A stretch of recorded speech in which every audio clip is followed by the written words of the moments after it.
Hazel Findlay, welcome to Hobby of a Lifestyle. How are you? I'm good, yeah. Thanks for having me. Thank you very much for coming on the podcast. I'm really excited about this one. Hazel, obviously, I reached out after switching on Disney Plus because a friend had told me to, and watching Arctic Ascent. What's Arctic Ascent about? Just so listeners who maybe aren't aware exactly what you're best known for and what you're so good at. Uh, yeah, so Arctic Ascent is a kind of a unique TV show, really, because it's trying to blend adventure and climbing things that haven't been climbed before. So mountains, basically, but they're more like rock faces. Sort of the final mountain in McCortalac is a huge, like 13,000 meter um 1,300 meters rock face right out of a fjord in Greenland. And then we climbed this other thing before that called Pool Wall that also hadn't been climbed before. And we also ski across an ice cap. So it's this less like epic adventure in Greenland. But then along the way, we're sort of exploring the impact that climate change has had on that area. So we're sort of doing some scientific research basically, and kind of trying to figure out like what's going on there. Because I suppose Greenland's really like one of the sort of key locations for like trying to figure out what's going on with climate change, because obviously the ice is all melting. Yeah, Um, so that's kind of what the show is about.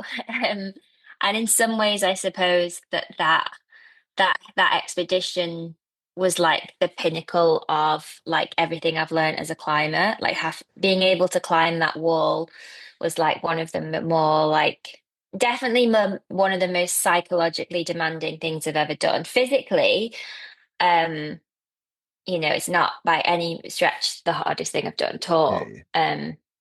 But it was so dangerous. It's definitely the most dangerous thing I've ever done, I Well, think. So well, that's one yeah. of, I was watching that and thinking, and you could see that when you were talking to Alex Hannell that you were talking about the rock and the way it was breaking away and whatnot. And I was talking to my friend about it after, and I was like, the reliability on the clips that you're putting into the wall as well to hold you, and if you fall, when you're talking about how brittle some of the rock was, because obviously there was three of you there, and one decided not to. How close were you not to doing that? Because it was, I understood it. I was thinking, wow, I can understand if you say that this is just not worth it. Yeah. Um, how close was I? I think you'll see in the TV show that like I don't think I was ever close to just not doing it at all, but as you see if you watch it, it was more like the way we did it and the approach. Yeah, And I don't know if any of the viewers know who Alex Honnold is, but he's sort of famous for all his free soloing, which is where you climb without a rope. Um, and his tolerance for that sort of thing is so much higher than yeah, yeah, mine. It's sort of it would be like getting in a in like a being sort of like a go-kart driver and then getting in like an F1 car. Maybe that's not the right analogy in a no, way, because I was sort of up to the task, but I needed to sort of approach it from this very like, okay, let's minimize risk at all cost. yeah, yeah, Let's just be mindful, be careful going into this so that if we do it, we completely minimize the chance of something going wrong. Whereas Alex was like, it'll be fine, compared to some of the other stuff he's done, yeah, he was like, this is no big deal. I yeah. mean, he did think it was scary and dangerous as well, but like, yeah, it's just in a hierarchy of things he's done, it's a bit different. So, yeah, for me, it was like I really wanted to do it. Like, just as soon as I saw photos of that wall, I was like, that's just a wall that's crying out to be climbed. Like, I Really, just really want to get to the top of that thing.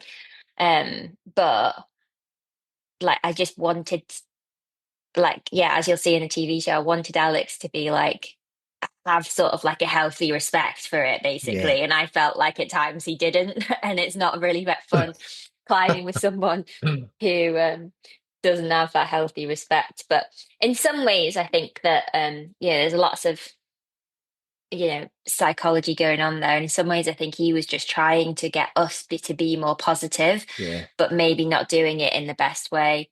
Um, but yeah, you'll see all of that in the third episode. I mean, yeah, it's unbelievable. And you know, once you conquer that, and because I think that was my takeaway from it was you're now one of only two people in the world to ever have climbed that rock face. What's the feeling like when you summit the top? Because I mean, I know kind of halfway through on the episode, and you're talking about there's no escape clause in this. It's you either complete it or you just kind of sit on the side of a mountain, and you get to the top. What's that? How quick do you get to process it? And have you actually processed it to say, well, there's only two people in the world who ever climbed this? Um, to be honest, I'm more just relieved that nothing went Yeah, wrong. I think that's the main feeling when you get to something like that.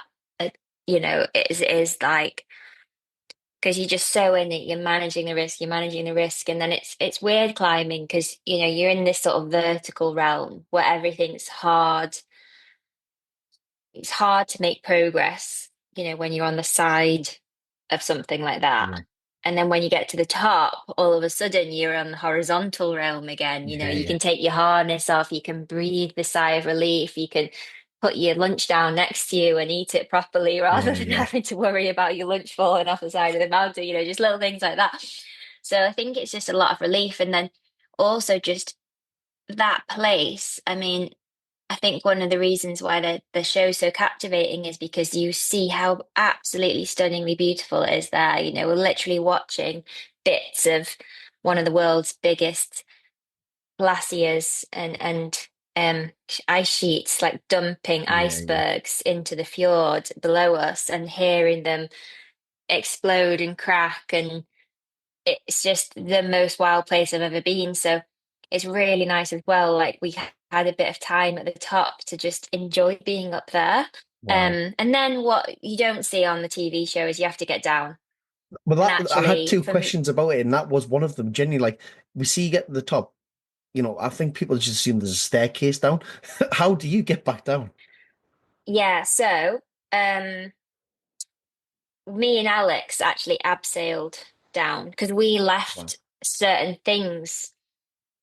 Like so I don't actually remember if you see this on the in the TV show or not, but we sort of did this method where we would like, climb halfway, not halfway, but some of the way up the thing. And then what we do is you call fixing ropes. So you leave ropes in place, you come back Right. down, you go back to your campsite, you rest, and then you climb back up the ropes. And then you're basically sort of pushing your rope higher up the mountain. And so we Okay. did that over the course of like a week. Um, and then you go for the final push. So you climb up your ropes and then you do the final push, just climbing as normal Right. without leaving ropes. And then basically, so we still had ropes left on the mountain, and it's Right. not great to just leave ropes Yeah, on a of course. mountain, right? So um we basically abseiled down the whole thing, cleaning off all of this rope Wow. and leaving in like what you call nuts or stoppers, which are basically little metal things. So that those things are still on the mountain. Like if you were Wow. to climb that exact same route, you would find these little pieces of metal. Um, you have to leave them really. You can't not leave anything at all unless you drilling in bolts, and then in that case you leave the bolts. But um, that was probably the most dangerous bit, and that's not in the TV show Yeah. because you sort of one of you goes down and then the other person goes down above you. So you've got to kind of shelter because that person could be knocking off rocks. Yeah. And Yeah. then you've got to pull the rope down, and the ropes can get stuck on things. And then as you're pulling, those rocks fall down, Yeah. or the rope gets stuck and then gets damaged. And then you have to go back up to try to free it. And there's so many things that can go wrong. And then you also these metal things that they might come out. Yeah. And as we're going down, we're collecting all these ropes, and these ropes weigh a lot. So the last few abseils we're doing, it's our body weight plus like maybe double in Right. terms of ropes. There's a Wow. lot of force on these Yeah, little yeah. things. And I'm better at that than Alex, like Right. finding little, because of the style of climbing in the UK. And so his job was sort of like managing the ropes and da da da. And I was like putting in these metal things, right? So, and every time I put them in, I was like, yeah, I'm really sure that's safe. I'm really sure that's safe. And then we would do this thing called simul sailing, where we both go down one end of the rope, sort of Right. counterbalanced, so that we didn't knock rocks on each other. But that meant that it was double the amount of Yeah, weight yeah. going through these things. And every time we put our weight on with all the bags, I was like, oh my God, is it going to hold? Is it Yeah, going to yeah. hold? Have I just killed both of us?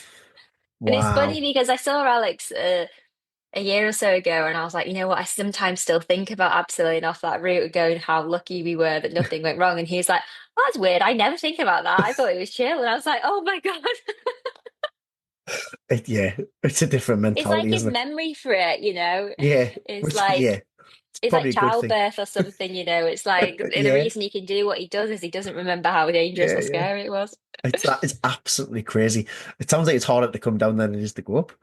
Um, In no, some ways, yeah. it sounds yeah. It does. This my question was you when you stopped halfway up on the wall.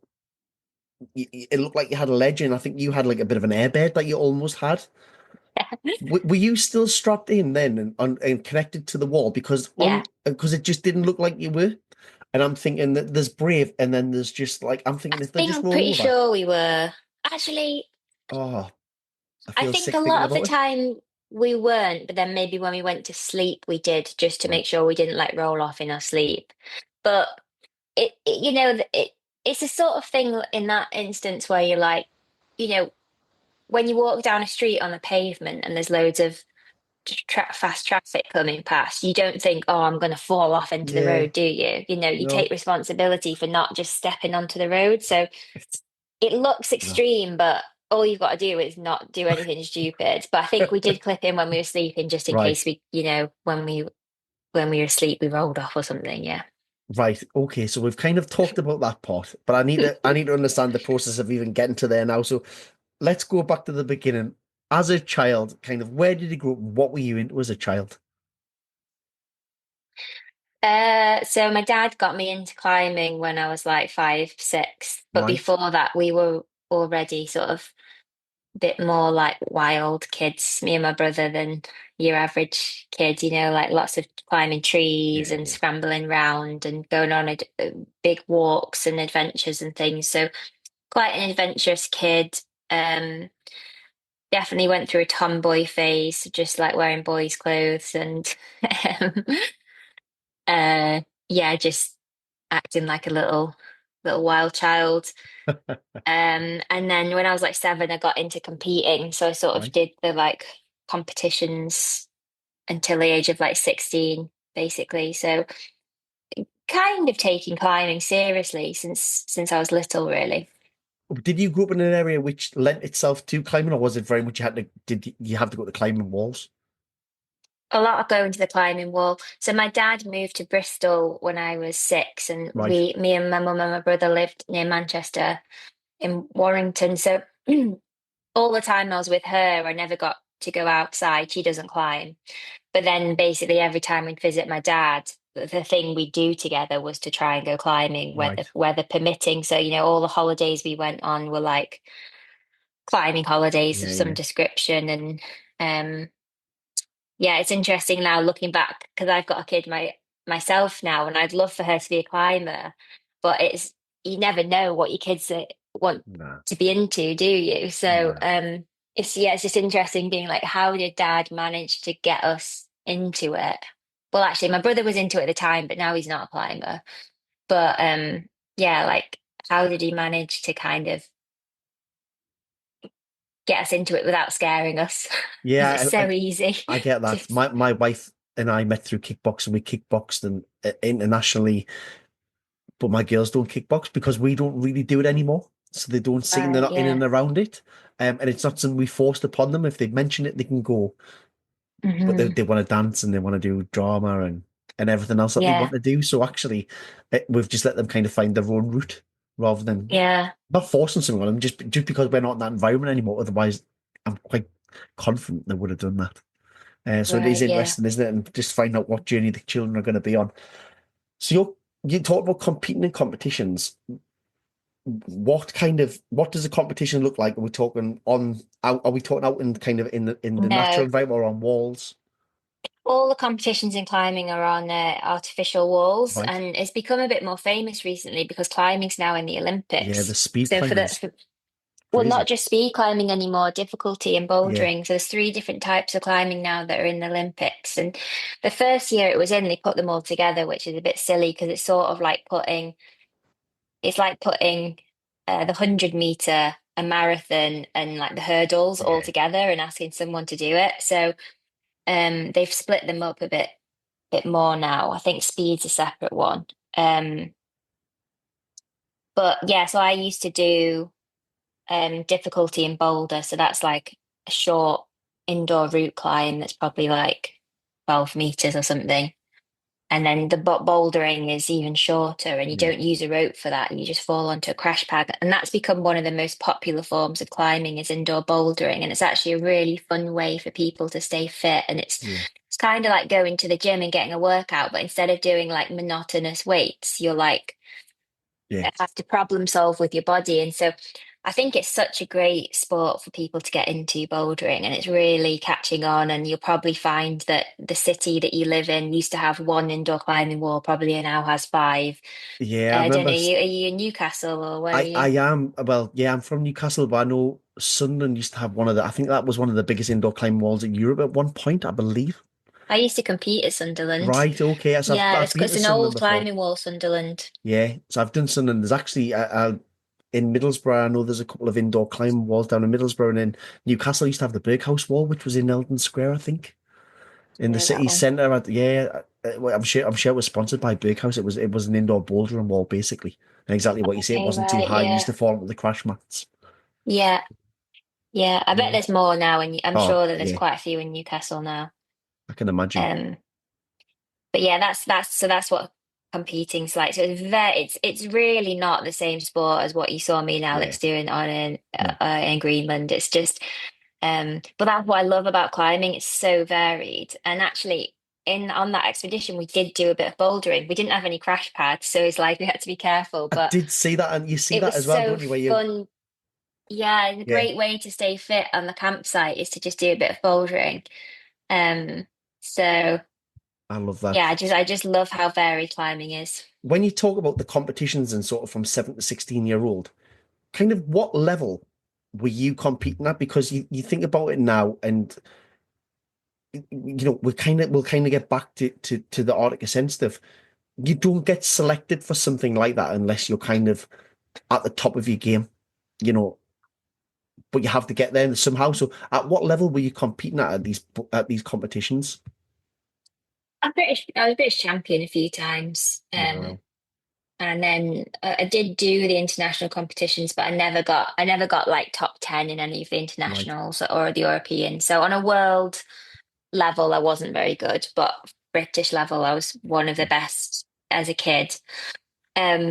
But the standard has changed so much since, I'm 36 now. So this is, 20 plus years Yeah, ago. The standards really changed, and um if I were to enter I wouldn't even be able to enter the competition now, because also I've changed my climbing yeah, massively. I'm really not a very strong indoor climber. It's very difficult to be really good at all the different aspects of climbing. And it's very, very skill based. So doing something like in McCortalack, it takes lots of years to develop the skills to be able to climb something like that.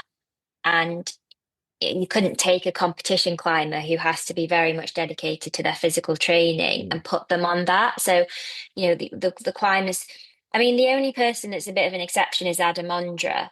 Um, but even still, I don't know, like he'd need to catch up some of his skills to do something like in McCortalack, I think. But he's exceptional because he's really climbed to high level in lots of different disciplines. But like Alex Honnold, for example, people think he's the best climber in the world, which is a bit of a joke because he would do terrible if you put him on the Olympic Yeah, climbs. He wouldn't get a few moves up some of them probably. yeah. And I suppose it's one of them Um, ones, it's a funny one, isn't it? I kind of look at the climbing world is similar to kind of the skateboarding world where it was never really wanting to be a competition. It wanted to be more of that. It was about the fun element and it was about maybe breaking the norms. And I suppose with the climbing, I look at it as it's a bit of an escape from reality where you can be out in nature and you can enjoy that. But then you've now got, like you say, it's an Olympic sport now, which is fantastic for the sport. I'm sure it's bringing more and more people into that. But when you say that, people look at Alex Honnold as the best climber in the world, and maybe it's because he's had more exposure than anyone else. yeah, but he is the best at what he does. He's the Yeah, best at yeah, free soloing. He yeah, really is, and he's so amazing at that. So that's the thing. It's just climbing's not just one thing. It's so many different things, and yeah. people are I've had Pete better Whitaker on at the different program as things. well. Oh, nice, cool. Yeah. Yeah, So I and know he does Pete. crack climbing, doesn't he? Yeah, yeah, So and I was like, that's really different again, totally. But I'm sure there's yeah. elements of what you do come into that as well when you're going up, weight, all the different things that you've been up to. What was it then? So you saying you competed kind of 6 to 17. What led you to the journey where you kind of getting selected then to go and do this program? Because as in my head, I'm thinking they're not going to let just anybody go and do that because Right. has to be Yes, the right yes, person and the right skill set. yeah. Uh, so I competed, but like really, my heart was more in the adventure outdoor stuff. I Yeah, kind of just competed because that's what that's how you climb with other young kids, yeah, really. That's kind of my main motivation. I was on the British climbing team and it was just so fun, being part of a group of young kids. Because a lot of climbers, at the time, most climbers are like middle-aged men.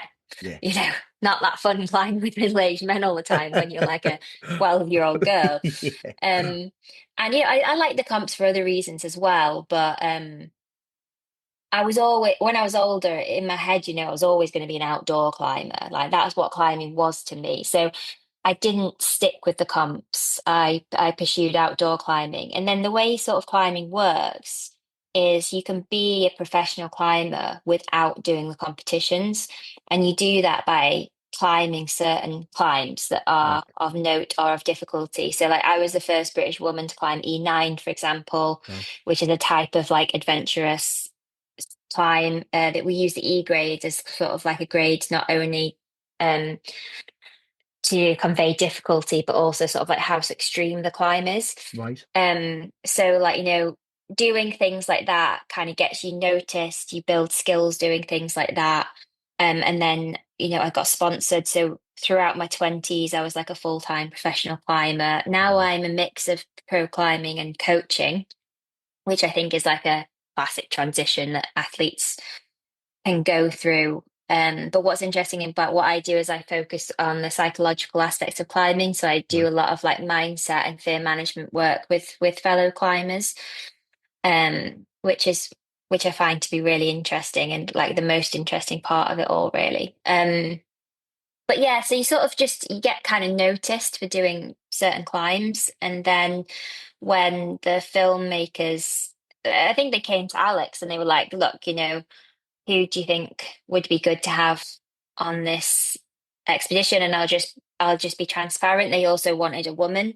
They, right. they wanted the team to be a mixed gender team. I think often in climbing you can have it just be all men. So that was part of it as well. And then Alex, listed a few names. I was one of them and I was motivated to Wow. go. So that's kind of how it works really. Um yeah. No, no, but it's amazing to think, you know, through climbing, you've created a career for yourself as well. I mean, you talk about being the first British lady to climb an E9, the E9 route that you mentioned. What was the drive behind that? Did you want to be the first British lady to complete that? Or the first lady to complete that route? Sorry, was that a motivator for you to say, well, actually, I want to be the first female to do this? Not really. No, I didn't really set out to do it because of that. And I think that it is a bit weird when your motivations are like that because when it comes to sort of doing risky things, when your motivations are like that, it might get you to try it, but to be somewhere that feels scary, that Yeah. feels out there, that motivation's not going to be enough. So, I mean, the how it worked was I had a friend who was trying it, and he was like, "This is really cool. You should give it a go." And I was like, "Yeah, that does look really cool. I'll give it a go." And then I was like, "Huh, I think I can probably do this actually." And then that's how it That's good. worked, you know. So, Yeah. and I don't know if that's good or bad, you know. And there's been other goals that I've had throughout my career that have been chosen by me ahead of time, and that I've had to train for them physically, Right. mentally. You know, I've had to go, okay, I want to do this thing. Why do I want to do it? Okay, this is why I want to do it, and now I'm going to work towards it. So it's not always been like that in my career, but certainly I think when I was younger, I hadn't figured that out yet, and Yeah. I sort of went along with the flow and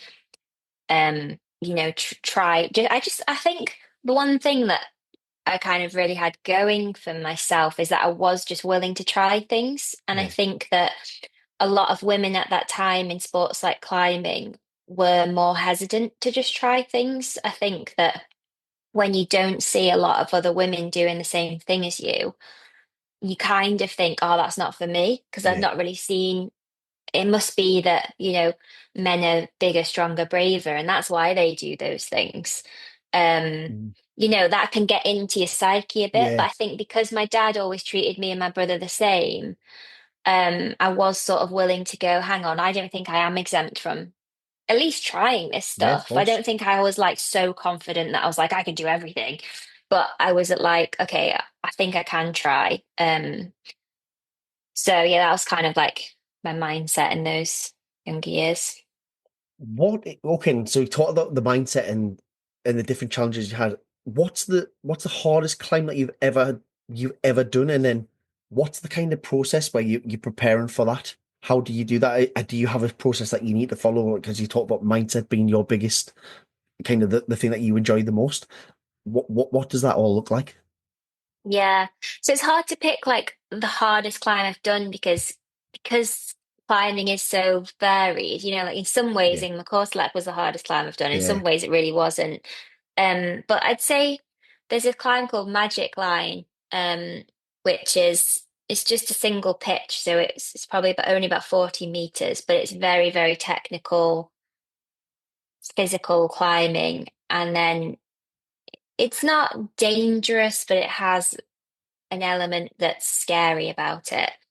But it's mostly just very, very physically and technically Right. demanding. When I did it, only two other people had done it. Um, and now a few more people have done it. I can't think how many now. Maybe three or four more people have done it now. Wow. Um, but I was super inspired by it because it's such a beautiful. It's actually a crack climb, Right. but it's a bit different to some of the stuff that Pete Whitaker does. But Um, it's absolutely beautiful. It's like right next to these waterfalls in Yosemite Wow. National Park, and I really just wanted. So I went into that thinking I really want a challenge that's going to push my climbing. It's kind of like, if you're not a climber, I think a good analogy is like, when Simone Biles like comes up with a new routine, and Yeah. she's Yeah. like, I want a routine that's going to like push and in her case, she's pushing the boundaries of the Yeah. sport, which is not the same as me, but she's pushing her boundaries as well, right? She's saying, I want to do something that's gonna expand my ability as an athlete. Yeah. So that's kind of like the mindset I went into that as like, and in climbing to do that. And I imagine similarly in gymnastics, you have to start off going, I don't actually know if I can do this. And if you're not Yeah. in that place, then it's probably not hard enough for you to really expand your climbing. Yeah. So Yeah. it's weird because people will say, oh, you just got to be confident about everything, you've got to be like 100% sure. But I think if you don't have that seed of doubt, it's probably not quite hard enough for you. And I think that that's a good sort of reminder, for people listening when they go into their own challenges, like someone might take on a marathon. Is it that interesting if you're absolutely sure you can do it? Yeah. Because maybe you've got to fail a few times before, you hit that PB or that Yeah. you finish that race or whatever. So that's the kind of mindset I went into it with like, I think I can do this, but I'm not sure. And it's really going to push me. And, then I saw a coach, get a physical training plan, and then I do my own mental training, although I have worked with coaches and sports psychologists and things, but at that time I was just doing my own. And so that was a lot about um basically in some ways I had to sort of change my relationship with what failure looked like because if I was really, really attached to doing the climb that season, I knew that that would bring anxiety and pressure and all the Yeah. rest of it. So in some ways, I had to really like develop a learning mindset and go, you know what, I'm going into this primarily to like learn and expand my climbing. And if I do it, that's great, but I'm not doing it just to do it. I'm not doing it just so I get to tell people I've done it, or I'm not doing it just for these like external reasons. So that's what works best for me. Some people quite like that external pressure Yeah. and thrive on that external pressure. But for me, I don't climb well when I have those kinds of pressures. So there's a few things I kind of, when I'm listening, I take away from that. It sounds very much, my mindset's very much, I'm looking for, I'm not looking for the problem, I'm looking for the solution. So when I fail, I never really look at it as a failure. And let's be honest, everyone in life, we've had failures in everything that we do, but I've learned a way of not doing something, if that makes sense. I'm not going to do different. So you talk about that magic line. How many times did you try that more than once and fail before you Oh actually yeah, no, completed I it? mean, yeah, the way hard climbing works is it's like a gymnastics routine and you have to try it. Like when you first try it, you can barely get like 1 meter up Yeah, it, yeah, really. and then you sort of use rope techniques to sort of practice different sections of it. How you break down a gymnastics Yeah, routine, right? You'd do the flip part on its own and then you'd add it into the pike part or yeah, whatever. yeah, I don't know enough about gymnastics but it's very much like that. So, it took me like 4 or 5 weeks wow, to be, and that's sort of trying it every other day, probably for most of the day. really.